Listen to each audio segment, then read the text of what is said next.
My name is Tasha, and 5 years ago, I married Tom, thinking we shared the same dreams and ambitions. We moved into my luxury apartment on the top floor of a high-rise building, with a view that took my breath away every time I looked out the window. I worked as the head of the financial department in a trading company, and my career was on a steep upward trajectory. Tom's mother, Linda, lived nearby and visited us often. From the beginning, she made it clear that she didn't approve of my career-oriented lifestyle. "A woman's place is in the home," she'd say, her lips pursed in disapproval. "You should be taking care of your husband, not gallivanting off to work every day." I tried to keep the peace, smiling and nodding when Linda went on her tirades about the duties of a good wife. But inside, I was seething. I had made it clear to Tom from the start that I wanted to build my career before settling down to have children. He had agreed then, but as time went on, I could see him wavering under his mother's influence. One evening, after a particularly long day at work, I came home to find Tom and Linda sitting at our dining table, heads close together in conversation. They fell silent as soon as I walked in, and I felt a chill run down my spine. "Tasha," Tom said, his voice tight. "We need to talk." I dropped my bag and sat down, my heart pounding. "What's wrong?" Linda spoke up first. "Tasha, dear, we're worried about you. All this work, it's not healthy. You're neglecting your home, your husband. When are you going to start thinking about having children?" I took a deep breath, trying to keep my temper in check. "Linda, Tom and I have discussed this. We agreed that we'd focus on our careers first, then think about starting a family." Tom shifted uncomfortably in his seat. "Tasha, maybe it's time to reconsider. We're not getting any younger, and Mom's right. The apartment's a mess, and I'm tired of eating takeout every night." I couldn't believe what I was hearing. "Tom, are you serious? We talked about this. You know how important my job is to me. More important than your family?" Linda interjected, her voice sharp. I stood up, my chair scraping loudly against the floor. "My job is how I'm building a future for our family." "I thought you understood that, Tom." I stormed out of the room, locking myself in our bedroom. As I lay on the bed, staring at the ceiling, I couldn't shake the feeling that this was just the beginning of my troubles. Little did I know how right I was. The next morning, I left for work before Tom woke up. As I rode the elevator down to the lobby, I made a promise to myself. I wouldn't let anyone, not even my husband, derail my ambitions.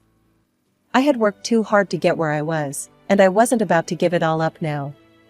I arrived at the office earlier than usual and stayed late into the night, determined to prove my worth. My dedication didn't go unnoticed. A few hours later, my secretary buzzed me. "Mrs. Thompson, the president would like to see you in his office."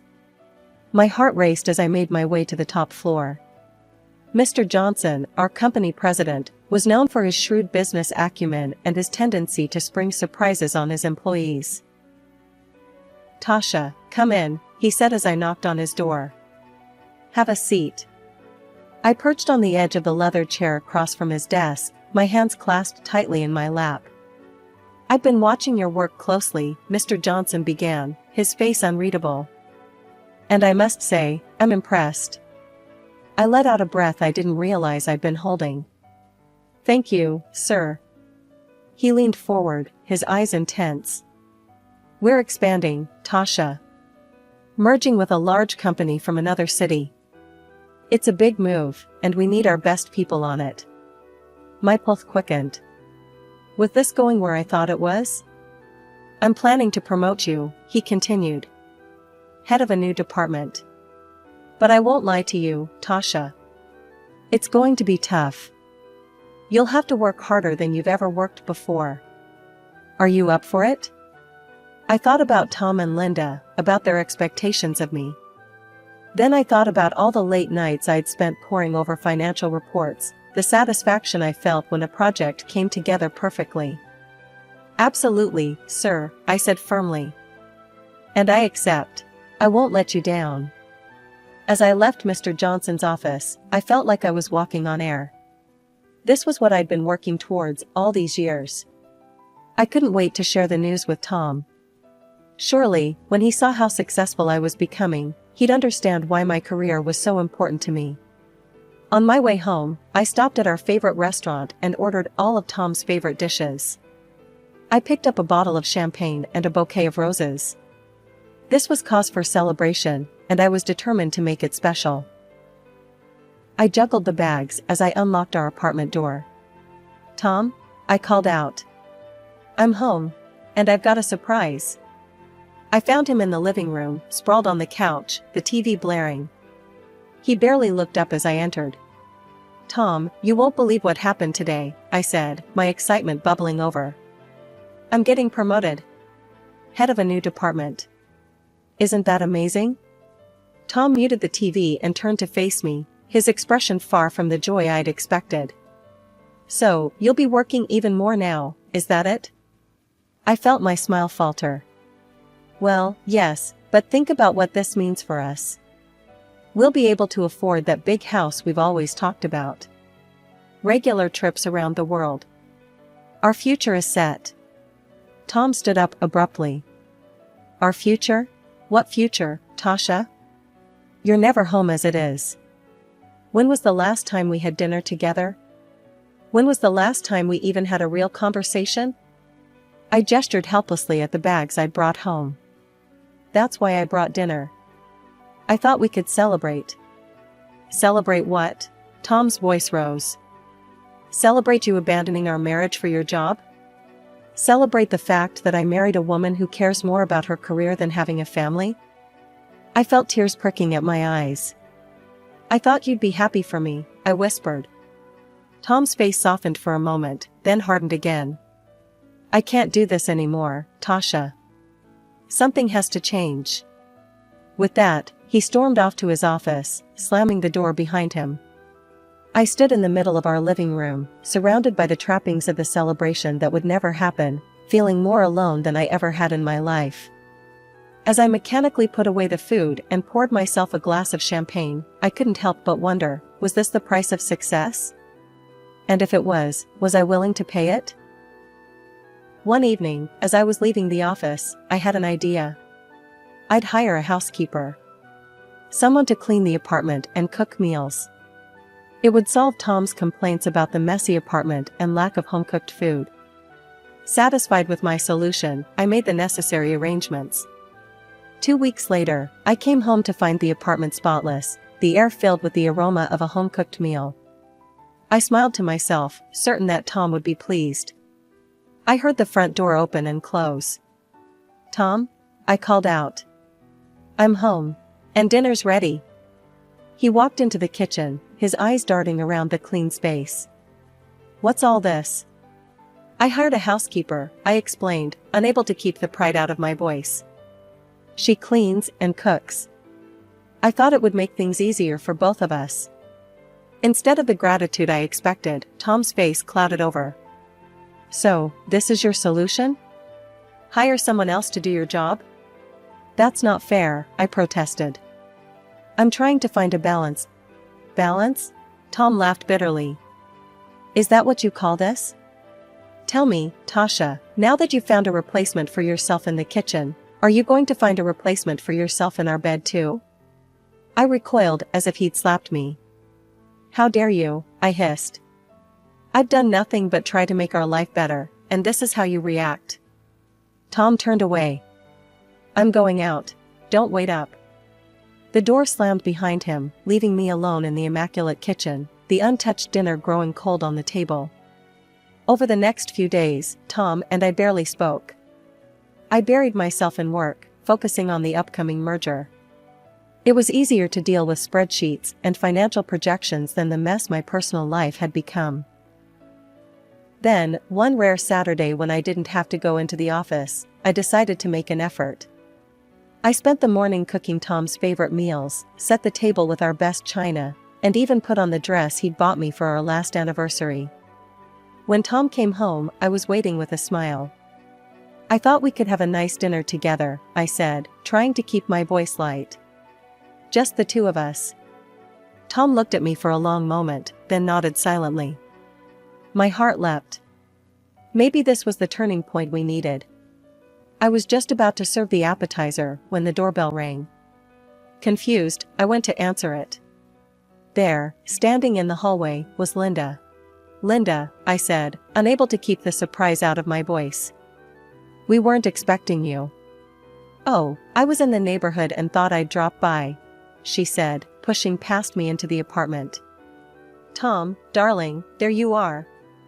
I watched in dismay as my carefully planned romantic dinner turned into an impromptu family gathering. Linda dominated the conversation, peppering her small talk with not-so-subtle digs at my housekeeping and lack of maternal instincts. "You know," she said, helping herself to more wine, "in my day, a woman knew her place was in the home. We took pride in taking care of our husbands, raising our children." I stood up abruptly. "I think it's time for dessert," I said, fleeing to the kitchen. As I leaned against the counter, trying to regain my composure, I could hear Linda's voice drifting in from the dining room. "Tom, darling, you need to talk some sense into her. A woman's duty is to her family first. Everything else is secondary." I closed my eyes, fighting back tears. This wasn't how I had imagined my life would be. I had a successful career, a beautiful home, but at what cost? As I listened to Linda's continued lecture on the virtues of traditional family values, I couldn't help but wonder if I had made a terrible mistake somewhere along the way. One evening, I came home later than usual, my mind still buzzing with the day's meetings. As I opened the door to our apartment, I froze.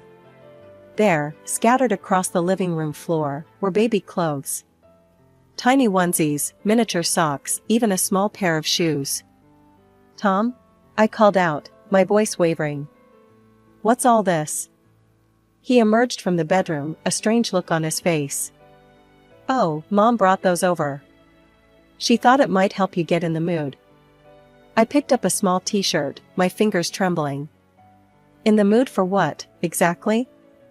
"For starting a family, of course," Tom said, as if it were the most obvious thing in the world. "Tasha, we're not getting any younger. It's time we seriously considered having children." I spent the rest of the evening silently putting away the baby clothes, my mind in turmoil. Was I being selfish? Was my ambition destroying my marriage? The next morning, I woke up to find more baby items strategically placed around the apartment. A rattle on the coffee table, a baby book on my nightstand, a high chair in the kitchen. Linda's handiwork, no doubt. I tried to ignore them, but they seemed to multiply. Every day, there was something new. It was as if the apartment was slowly transforming into a nursery, whether I wanted it to or not. One night, I came home to find Linda sitting on our couch, flipping through a parenting magazine. "Linda," I said, unable to keep the irritation out of my voice. "I didn't know you were coming over." She looked up, a saccharine smile on her face. "Oh, Tasha, dear. I hope you don't mind. Tom said I could wait for him here. He's just popped out to get some groceries." I nodded stiffly, heading to the bedroom to change. When I came back out, Linda was standing by the window, looking out at the city skyline. "You know, Tasha," she said, not turning around. "A view like this is wasted on just two people. Imagine how lovely it would be to have a child toddle up to this window, their little hands pressed against the glass, eyes wide with wonder." I felt a headache coming on. "Linda, I appreciate your concern, but Tom and I will decide when we're ready for children." She turned to face me, her eyes hard. "And when will that be, Tasha? When you've worked yourself into an early grave? When it's too late?" I opened my mouth to argue, but at that moment, Tom walked in, arms full of grocery bags. He looked between us, sensing the tension. "Everything okay here?" he asked cautiously. Linda's demeanor changed instantly. "Oh, everything's fine, darling. I was just having a little chat with Tasha about family planning." Tom's eyes lit up. "Really? That's great. I knew you'd come around, Tasha." I felt cornered, outnumbered. I need some air, I mumbled, grabbing my coat and rushing out of the apartment. A few weeks later, I stumbled through the front door, exhausted from another long day at work. The sight that greeted me stopped me in my tracks. There, padding around our living room in fluffy pink pajamas, was Linda. "What's going on here?" I demanded, my voice rising with each word. Tom emerged from the kitchen, a defiant look on his face. "I've decided that Mom is going to live with us. You're always at work, always away from home. I'm tired of being alone." I couldn't believe what I was hearing. "You decided? Without even discussing it with me? When are you ever here to discuss anything?" Tom shot back. I turned to Linda, who was watching our exchange with a smug smile. "You can't stay here. This is my home." Tom's face darkened. "If you're not happy with this arrangement, you can get out."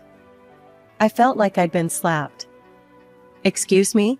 I bought this apartment before we even got married. It's registered in my name. You can't kick me out of my own home."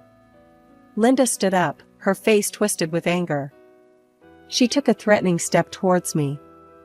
"Now listen here, you ungrateful—" I held up a hand, stopping her in her tracks.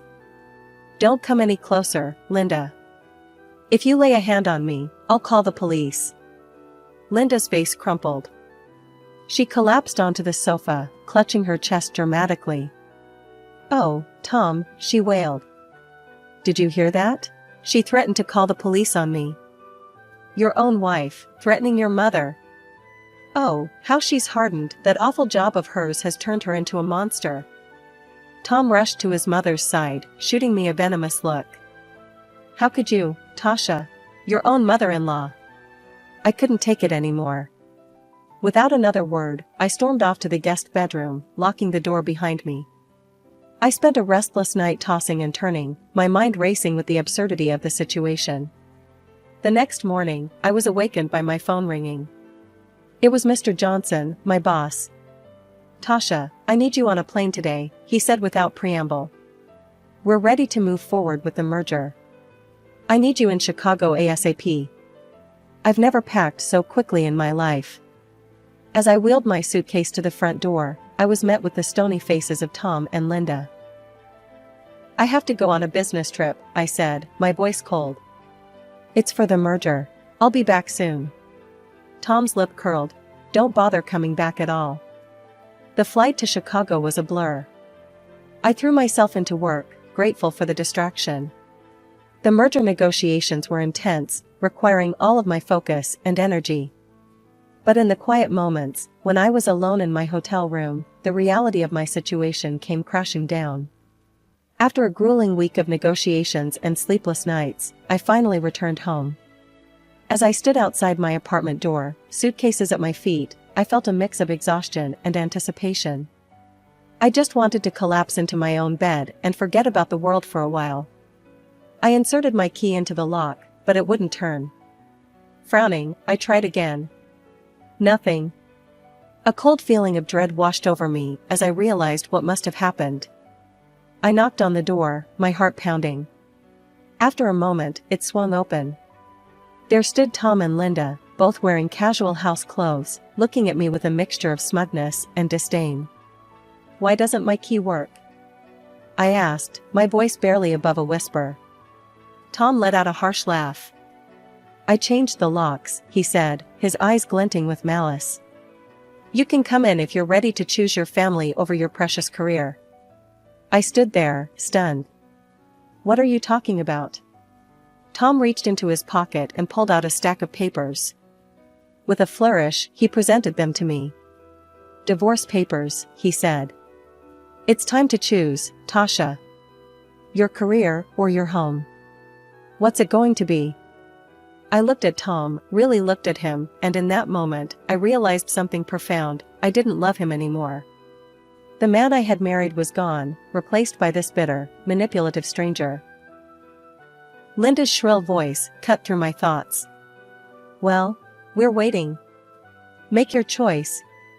I took a deep breath, straightening my spine. "I choose my career," I said, my voice steady. "Because I don't have a family or a husband. Not anymore. Tom's face twisted with anger, but he thrust a pen at me. With a steady hand, I signed the divorce papers right there in the hallway. As soon as I finished, Linda grabbed my arm and roughly pushed me towards the elevator. Good riddance, she spat, slamming the door behind me. I stood there, staring at the closed door of what used to be my home. A laugh bubbled up from my chest, bordering on hysterical. I had just been kicked out of my own apartment, the one I had bought with my hard-earned money. Too tired to make a scene, I gathered my suitcases and made my way to a nearby hotel. A few hours later, I received a call from my friend Rachel, a realtor I had worked with when buying the apartment. "Tasha, hon, how are you doing?" Rachel asked, concern evident in her voice. "I've been better," I admitted. "Why do you ask?" Rachel hesitated. "I've seen Tom's posts on social media. He's saying some pretty nasty things about you." My stomach dropped. "What kind of things?" "He's calling you a soulless careerist who destroyed your family for the sake of your job. Says he sacrificed everything for your relationship and you just used him and tossed him aside. He's even talking about suing you for alimony. People are really sympathizing with him, Tasha." I felt a surge of anger. That's not what happened at all. "I didn't think so," Rachel said. "Want to tell me your side?" I gave her a brief rundown of the events of the past week. When I finished, Rachel was quiet for a moment. "Oh, Tasha," she finally said. "I'm so sorry you're going through this. Listen, I'm going to set the record straight with our friends and colleagues. People need to know the truth." "Thanks, Rachel," I said, feeling a lump in my throat. "I really appreciate that." As I hung up the phone, I felt a mix of emotions. Anger at Tom's lies, gratitude for Rachel's support, and a growing determination. Tom might have taken my home for now, but I wasn't going to let him take my reputation or my dignity. The vibration of my phone startled me out of my thoughts. Mr. Johnson's name flashed on the screen, and my stomach dropped. I took a deep breath and answered. "Tasha, we need to talk," Mr. Johnson said, his voice uncharacteristically serious. "I've heard some concerning things on social media." I closed my eyes, bracing for the worst. "Sir, I can explain dash." "No need to explain, Tasha," he interrupted. "I want to hear your side of the story." Relief washed over me. I took a deep breath and launched into the whole sordid tale, the arguments, Linda moving in, being locked out of my own apartment, and Tom's social media smear campaign. When I finished, there was a long pause on the other end of the line. Then, to my surprise, Mr. Johnson chuckled. "Tasha, do you really think I'd believe that nonsense your ex is spouting?" he said. "I know you. I've seen your dedication, your work ethic. Don't let this affect your confidence. You have every right to defend yourself, and I want you to know that the company stands behind you." Tears of relief pricked at my eyes. "Thank you, sir. You don't know how much that means to me." A couple of days later, my phone pinged with a social media notification. Tom was doing a live broadcast from my apartment. Curious, I tapped on the video. There was Tom, grinning at the camera, surrounded by a film crew. "Hey everyone! Exciting news, we're about to start a major renovation on our apartment.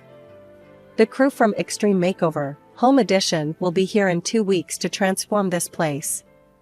I stared at the screen, a plan forming in my mind. Instead of anger, I felt a sense of calm determination. I picked up my phone and dialed Rachel's number. "It's Tasha. I need a huge favor," I said the moment she answered. "I need you to sell my apartment. Fast. Like, within 2 weeks fast." Rachel let out a low whistle. "That's a tall order, Tasha. What's the rush?" I quickly explained about Tom's renovation plans. "I need new owners in there before that film crew arrives." "But Tasha, how am I supposed to show the apartment? Tom changed the locks, remember?" I sent her the most recent photos I had of the place. "These will have to do." "I know it's not ideal, but..." Rachel cut me off with a laugh. "Oh, honey, you underestimate me. I've got a couple who've been looking for exactly this kind of place in this area. They trust my judgment. With these photos and the reputation of the building, I think I can make this happen. 2 weeks flew by in a blur of work and anticipation. Before I knew it, the day of the big renovation reveal had arrived. I sat in my hotel room, laptop open, watching the live stream with bated breath. The camera panned across my former apartment, now filled with an excited film crew and construction workers. Tom and Linda stood in the center, beaming at the cameras. "We're so excited to start this renovation," Tom was saying, his arm around Linda's shoulders. "It's time for a fresh start, a new chapter in our lives." Just as the host was about to give the signal to start demolition, there was a commotion off camera. The door burst open, and in walked a smartly dressed couple, followed by a familiar face, Rachel. "I'm sorry, but you can't renovate this apartment," the man said, holding up a stack of papers. "It belongs to us now." The camera swung wildly as confusion erupted. Tom's face went from shock to anger. "What are you talking about? This is my home." Rachel stepped forward, her voice calm but firm. "Actually, Tom, this apartment belonged to your ex-wife, Tasha. She sold it to this lovely couple 2 weeks ago. Your signature on the renovation documents is a forgery." The host of the show turned to Tom, his face livid. "You forged documents? Do you have any idea how much trouble you've caused?" Tom and Linda's faces turned a deep shade of red as the host continued to berate them on live television. The scandal unfolded in real time, with millions of viewers watching as Tom's lies came crashing down around him. I couldn't help but laugh, feeling a mix of vindication and relief. It was over. I had won. With the proceeds from the sale of the apartment, I made a bold move. I bought a charming little house in the city where our company had just completed its merger. It felt poetic, somehow a new home in the city where my career was taking off. To my delight, Mr. Johnson appointed me as the head of our newly acquired company. It was a challenge, but one I was more than ready for. Weeks later, I found myself face to face with Tom again, this time in a courtroom. He had the audacity to demand half of the proceeds from the apartment sale, plus alimony. I watched with satisfaction as the judge denied his claims, citing his attempt to unlawfully seize my property and the forged documents. As we left the courthouse, Tom approached me, his earlier bravado replaced by desperation. "Tasha, please," he begged. "I'm sorry for everything. Can't we start over? Give our marriage another chance?" I looked at him, really looked at him, and felt nothing. No anger, no sadness, just a profound sense of freedom. I laughed, not unkindly, but with finality. "No, Tom," I said, shaking my head. "We can't start over. But I can start anew, and that's exactly what I'm doing." As I walked away, I felt lighter than I had in years. My career was soaring, I was leading a successful merger, respected by my peers and superiors alike. I had a beautiful new home, one that was truly mine.